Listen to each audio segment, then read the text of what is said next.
Shave చేస్తే hair thick గా పెరుగుతుంది అనేది మాత్రం అవ్వదండి. చిన్నప్పుడు పిల్లలు పుట్టగానే పుట్టెంటుకలు తీయాలండి, అది కంపల్సరీ తీయాలా? అది తీస్తే మన అడ్వాంటేజెస్ ఉన్నాయి, అవి తీస్తేనే మళ్ళీ బెటర్ హెయిర్ వస్తుంది అనేది కూడా misconception. So what is your view on that? పుట్టెంటికలు తీస్తే హెయిర్ మళ్ళీ థిక్ గా వస్తుంది అనేది it's a very big myth అండి. కాకపోతే మన నమ్మకం. ఏ విధంలో బెనిఫిట్ అంటే పుట్టిన కాడి నుంచి ఏదో 7th మంత్ 9th మంత్ లో చేపిస్తారు, అప్పటికే లెంత్ పెరుగుతుంది.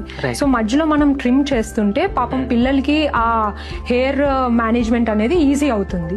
సో అది కొంచెం హైజీన్ గా హెల్ప్ అవుతుంది అండ్ ఆల్సో ఈ గ్రో బ్యాక్ కి యూజ్ అవుతుంది. బట్ హెయిర్ షేవ్ చేస్తే హెయిర్ థిక్ గా పెరుగుతుంది అనేది మాత్రం అవ్వదండి. పుట్టెంటుకలు తీయకుంటే ఏమన్నా ప్రాబ్లం ఉంటుందా? పుట్టినప్పటి నుంచి హెయిర్ కేర్ ఎలా తీసుకుంటున్నాం అనేది ఉంటుంది. మైల్డ్ క్లెన్జింగ్ అనేది చేస్తాము. వాళ్ళకి మదర్ మిల్క్ కే మంచిగా హెయిర్ పెరుగుతుంది. కాంటే స్నానం చేసే ముందు హెయిర్ ఆయిల్ మసాజ్ చేస్తున్నాం అనుకోండి, కొంచెం బ్లడ్ ఫ్లో అనేది రూట్స్ కు పెరిగి దట్ విల్ హెల్ప్.